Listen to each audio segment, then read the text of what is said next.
Margaret Haley by Alexandra Loredo and Stephanie Torres. Margaret Angela Haley was born November 15, 1861, and she died January 5, 1939. Haley was born in Joliet, Illinois on November 15, 1861. She was born to an Irish immigrant family. Margaret's father was a labor activist in the Knights of Labor and the Farmers' Grange. She developed an interest in politics from her father. At the age of 16 was when Haley's teaching career began. She wanted to help her family as her father was struggling financially. Haley's early teaching career. At the age of 16, Haley began teaching in local country schools. While she was teaching at local schools, Haley got an education for herself. She attended local teaching training institutions where she learned the principles of the new education. The new education rejected the old-fashioned route of memory learning and promoted problem-solving and close analytical work. At the end of her 5th year teaching, she attended a 4-week summer session at the normal school at Illinois State University. At the university, she studied the leading proponents of Herbartian curriculum theory. Chicago. In 1883, Haley moved with her family to Chicago, Illinois. From 1884 to 1900, Haley taught 6th grade in elementary school in the Stockyard District. After that, Haley taught for 16 years 6th grade in Hendricks School in Chicago. Hendricks was the heart of the poverty in Chicago. Her students were the poorest of the city immigrant children. Her classrooms were crowded, underserviced, and for most of her children, that would be the last education they would receive. Progressive ideas. While she was teaching, Haley studied progressive child-centered education under Francis Parker at the Cook County Normal School. She paid attention to Parker's ideas about the role of the teacher. In later years, Haley studied progressive pedagogy at the Buffalo School of Pedagogy in New York State. In another summer, she attended a Catholic summer school in Wisconsin that was part of the liberal social movement of the American Church. The American Catholic Church was designed to expose parochial and public school teachers to contemporary social problems as secular intellectual debates. By her late 30s, she had completed her progressive educational training, with her readings in labor and political theories to develop a strong belief about teachers' right to shape and control their own workplace, and about the responsibilities of the states to support public schools.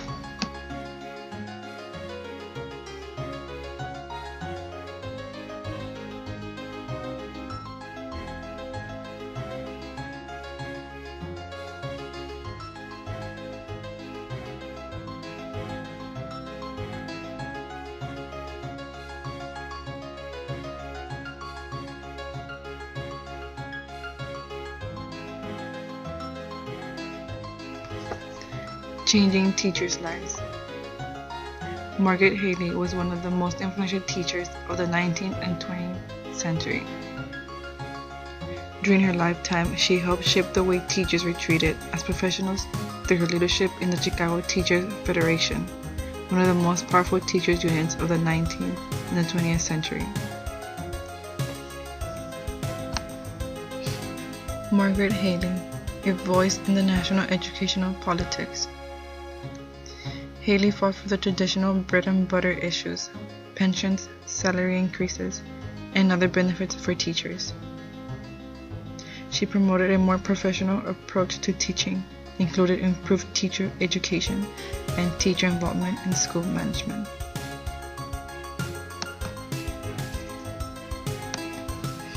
Why teachers should organize. The first woman and teacher to speak from the floor at the National Education Association meeting, she delivered the influential speech, Why Teachers Should Organize, in 1904, where she introduced issues that continue to be debated by teachers' unions and the public today.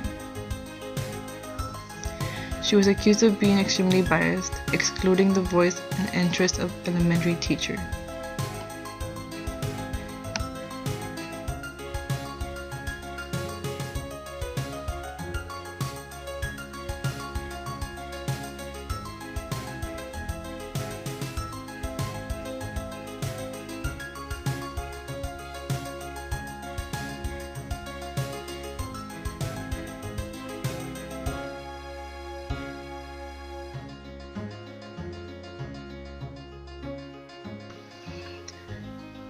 Chicago Teachers Federation. In 1897, Margaret Haley joined the fledgling Chicago Teachers Federation. It was organized by a group of women elementary teachers to defend their legislative attack on an institute pension law. In 1990, Haley became the district vice president of the CTF and soon gave up teaching for full-time union work. With the Federation, Haley consistently advocated for a stable pension plan and tenure laws, arguing that the single women who made up the bulk of the elementary teaching staff were in particular need of a job and pension security.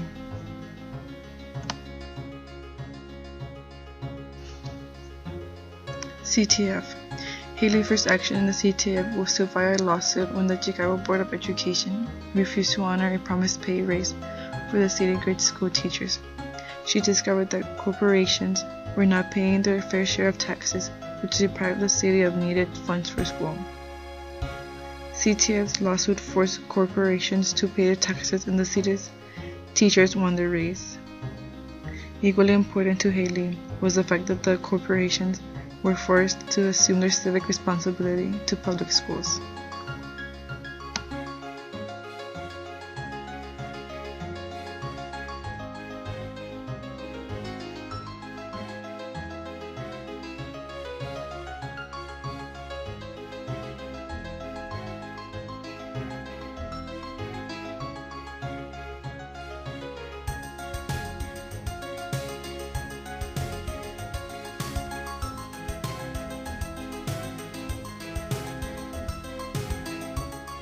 Success.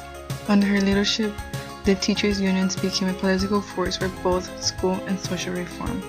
Haley and her cohorts were so successful that they acquired the nickname Lady Labor Sluggers.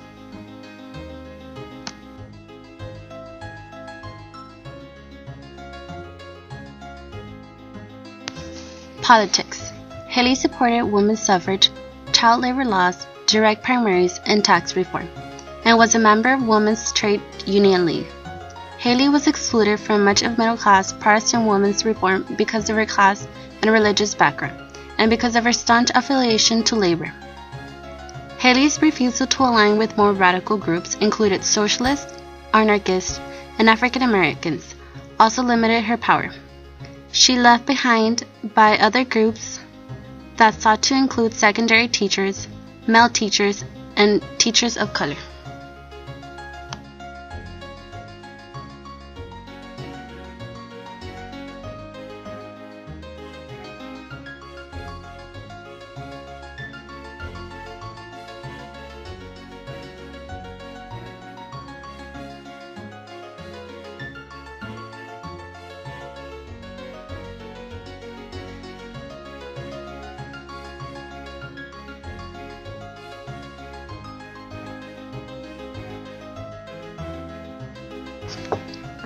Haley fades away. In 1915, a city law prohibiting teachers from joining labor unions forced Haley to withdraw the Federation from the Chicago Federation of Labor. Jealousy guarding with the authority of Federation, Haley refused to merge with new groups. To younger teachers, she may have appeared in outdated, bossy sprinters of a previous century.